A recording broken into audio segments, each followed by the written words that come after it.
That's Kat. That's Ian. And this is 404. Script not found. That's perfect. Like a terrible voice message. I love it. Wow. Welcome to the show, Ann. Thanks. I'm happy to be here. Yeah, you are our first ever external guest on 404. I know. I'm so honored. That's a big deal. It is. Well, I'm very happy to be here. Yeah.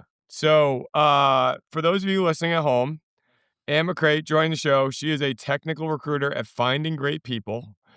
And Ann, we have so many questions for you today. Oh, gosh. I hope I can answer them appropriately. Yeah. Listen, there's no bearing on that at all. Yeah, truly Good. nothing. Okay, And great. give a little intro, maybe your background, what you're doing now, Tell etc. us Okay. about Finding Great People. Yeah. Yeah. Okay. So, yes, I'm a technical recruiter at Find Great People, local firm here in Greenville.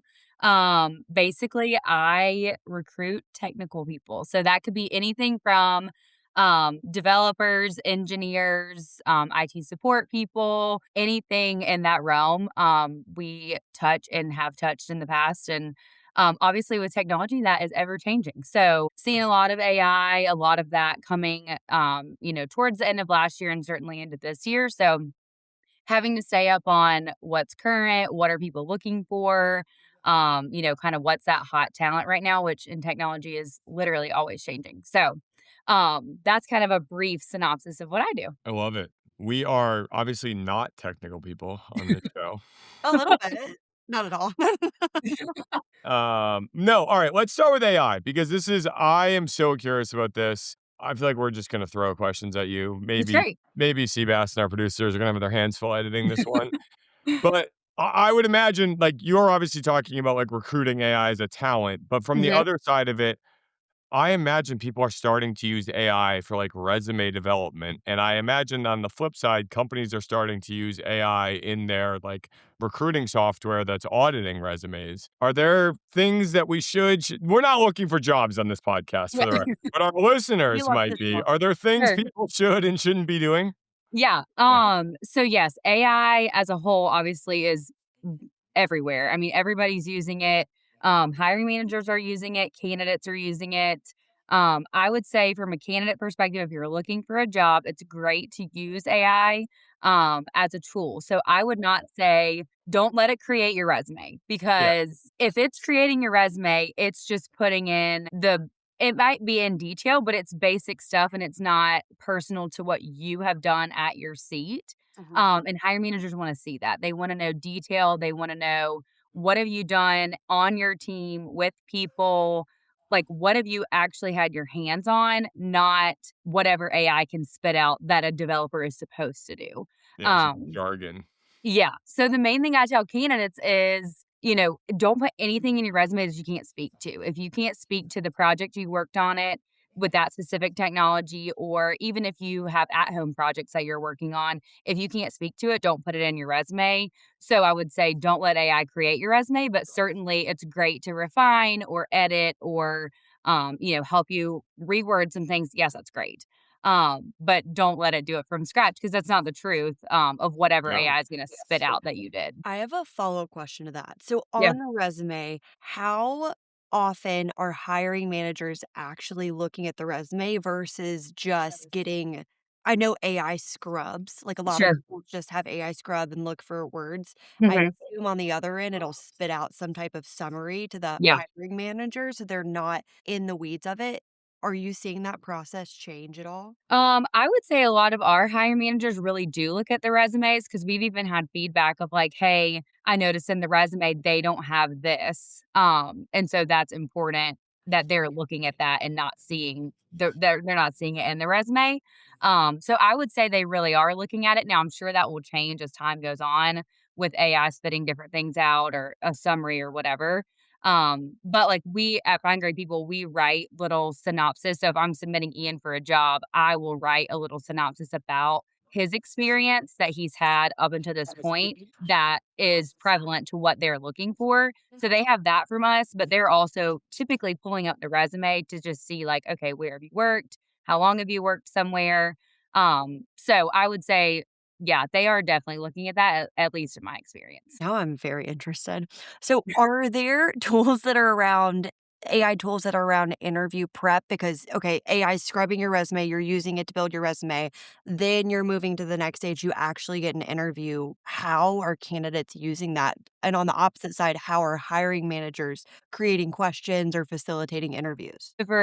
So I work on the candidate side mostly, and so from that perspective, I think it's great because it can kind of get your wheels turning of like, "Oh, I kinda need to think about how to answer that question," or, "I have used this technology, let me think about some really tangible ways I can communicate that to the hiring manager in a 15, 20-minute interview." So I think that's great for candidates to use of let me prep myself and kind of get my wheels turning. And you could put in, I'm interviewing for this job and here are the requirements. Here's my resume. What are some good thinking points for me to think on before my interview? That will be really helpful for candidates to do, especially when prepping. So, are you a technical person? Or are you getting on some of these interviews and someone just starts talking about their like certifications and you're just like, hey, great. Honestly, a little bit of both. Okay.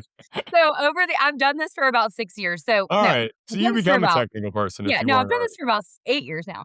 So I am somewhat technical, but I would not say like I am like super in the weeds of like, oh yes, I know exactly what you're talking about when you're talking about, AWS development. So I don't know the back end of that, but I know enough to have a conversation and know enough to know if they know what they're talking about technically. Okay. So, but Um, you do appreciate or like look for people who are like digging in on that instead of someone who's like oh shying yeah. away because they think you don't know.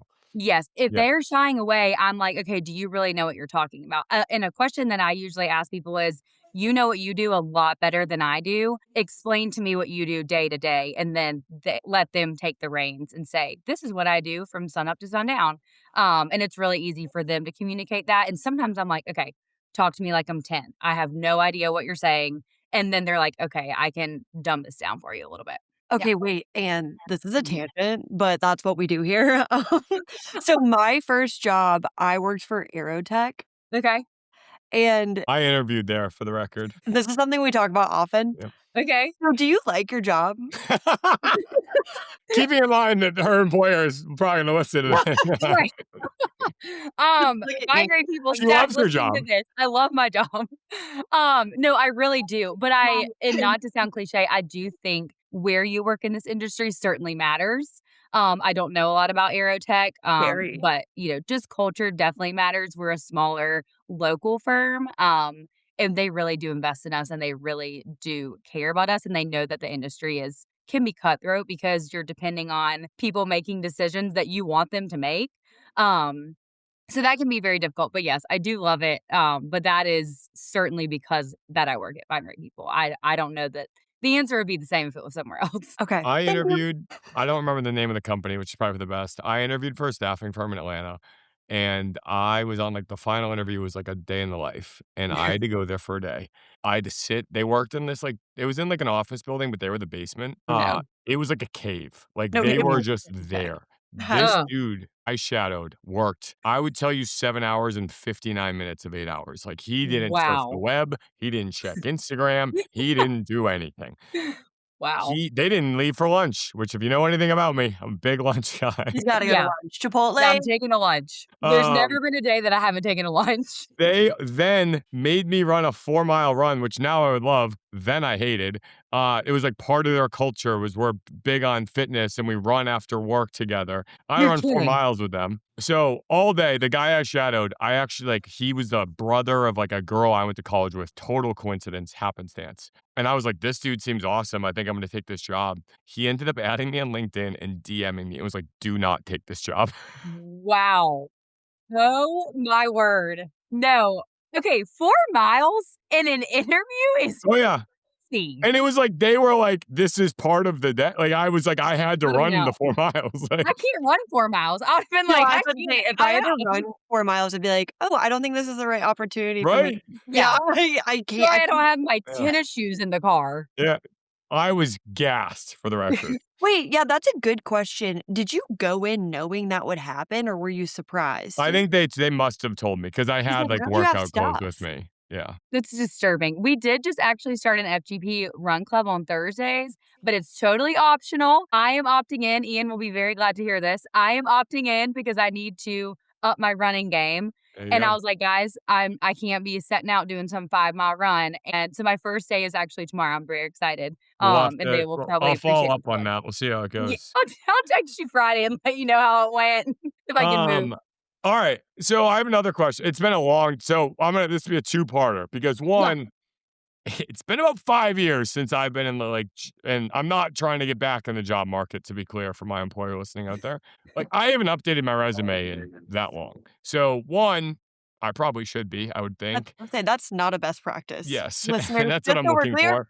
And wrong. then two is like I do remember from when I was looking that long ago, there was these like I needed to add these like keywords, meaning like the software out there was looking for marketing strategy and campaign development and event management.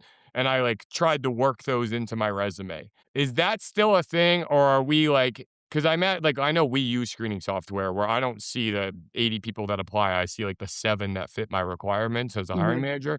Is that still something that is like a best practice, or are we past that and we're actually like reading through things? Um, I would say a little bit of both. I always tell my candidates you need to have those keywords in there, whether it's being run through a software or not. Whether I'm sending the resume directly to your email and you're seeing it like it's going through nothing but directly to your email, they still need to have those keywords of .NET developer, SQL developer, Power BI, whatever they're using needs to be in the resume. If you're just saying developed on X, Y, and Z projects, I'm like, okay, well, what did you develop? What are you using day in and day out? Especially technical hiring managers want to see that because they want to know how you're going to contribute to their technical team rather than just these broad strokes of, developed a marketing campaign or whatever. Okay, well, what did you do for that marketing campaign? So yeah, I would say definitely keywords, whether that's being run through a software or not, I always tell my candidates as specific as you can get on a resume, that's great. Oh, I like that. Are you recruiting individual contributor roles all the way up to senior leadership? So my team does individual contributor. We have You another looking? tech Stop it. we have No, I'm another not. I have a follow-up question, Ian. If you could keep your thoughts to yourself, thanks. we have another technical team at Find Great People. They're on our executive search team and they do some of those higher level technical roles. So typically mine are individual contributors. Okay, my follow-up was going to be, what do you see as the biggest differences in hiring for someone at different levels? Because I feel like you have to have an eye for like, put a different hat on for each one. Yeah. So I don't hire as many managerial level candidates as our executive team does. But I obviously have talked to them over all of these years.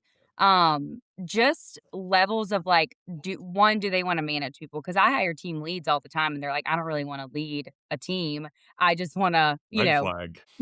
I just want to do what I want to do, which that's great. But some people are like, hey, I've reached my ceiling as a senior developer. My next step is going to be a lead or a manager. And so then, of course, you look for those, have you led a team? Do you have any people under you? Do you mentor younger developers?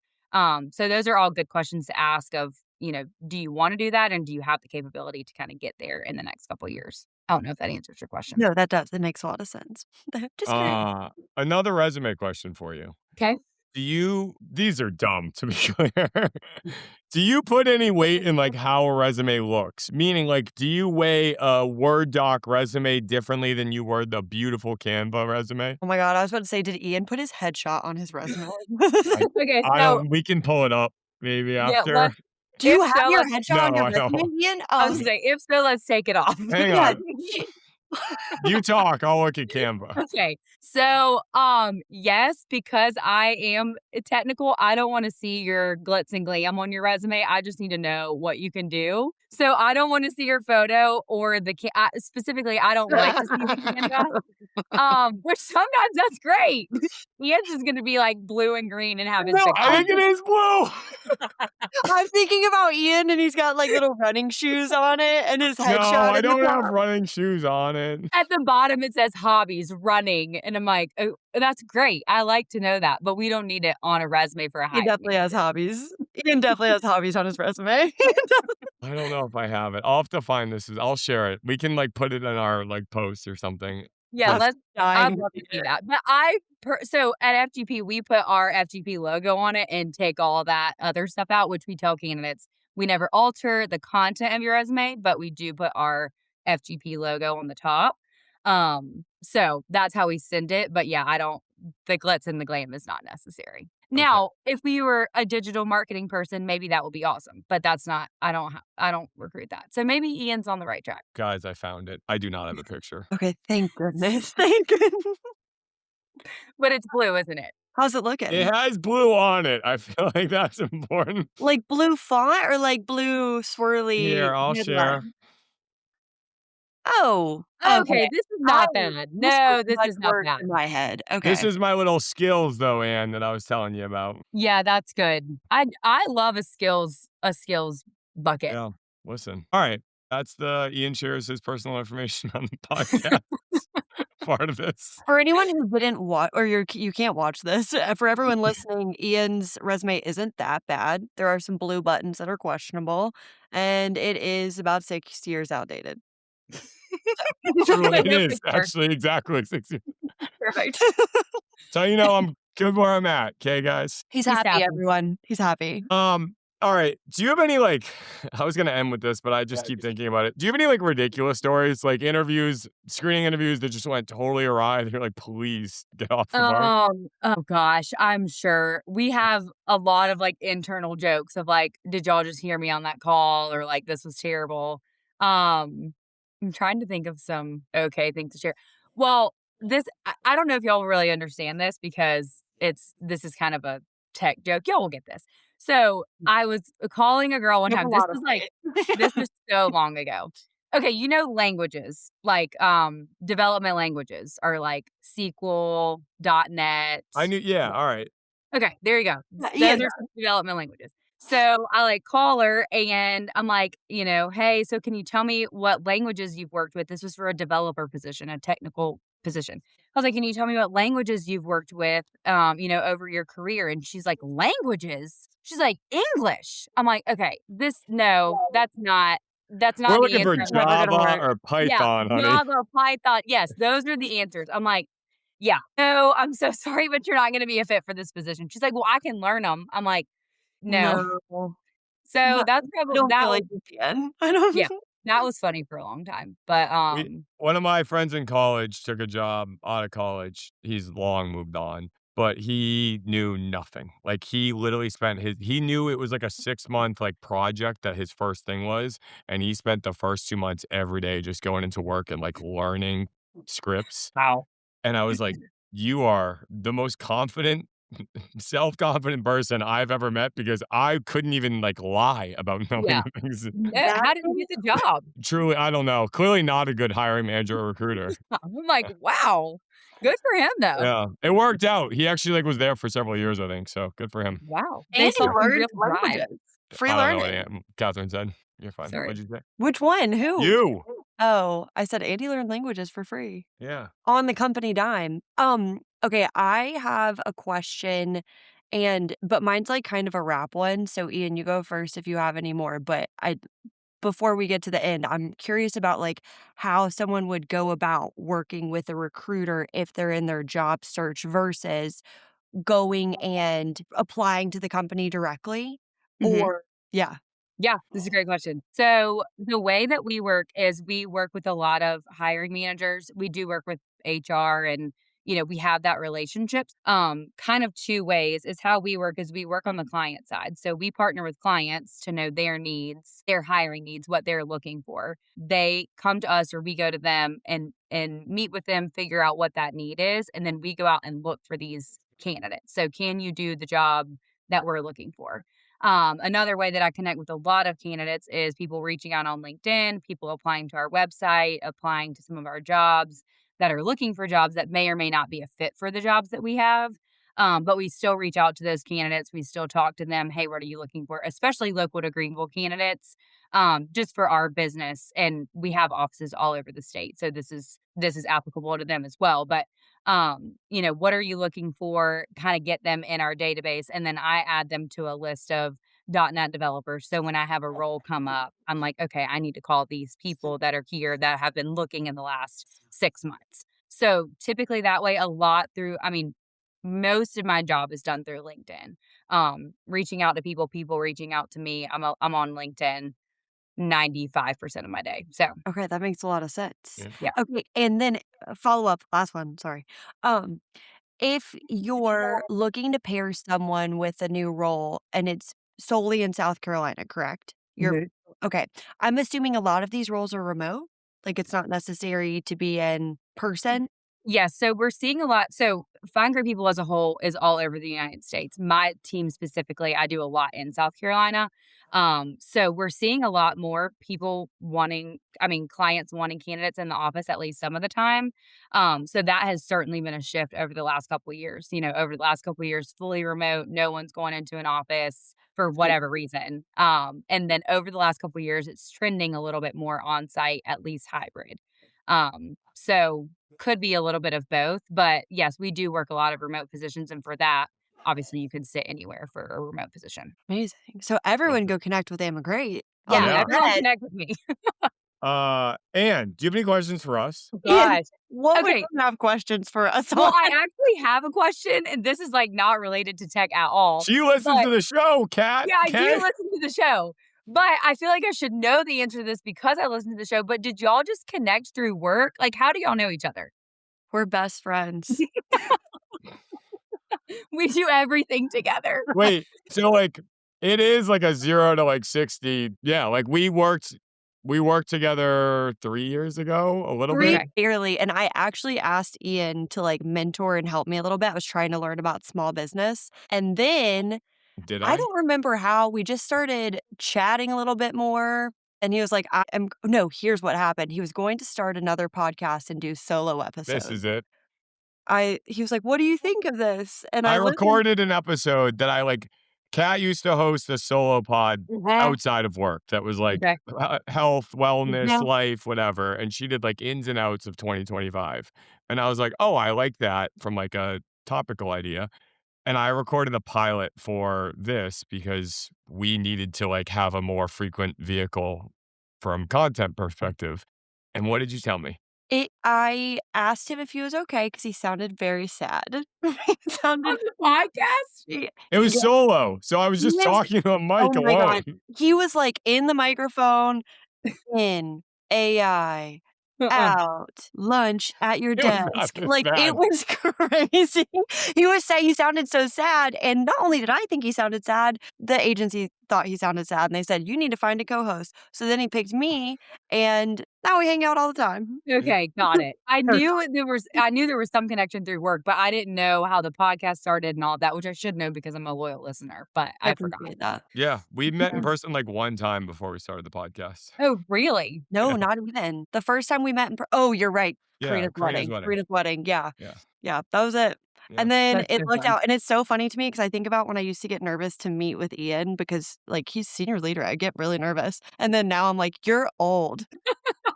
And And I'm like, not "Grandpa." intimidating at Yeah. all. Yeah, I No, miss the old days, let me tell I you. know. It'd be a less fun show, though. Someone yesterday, I was on a call and no one was speaking but me, and I asked Karina, I was like, "Am I intimidating?" And she was like, "I mean, for like some people," I was like, "No, I'm not. Don't even." For people who are not me and Karina, yeah, you kinda are.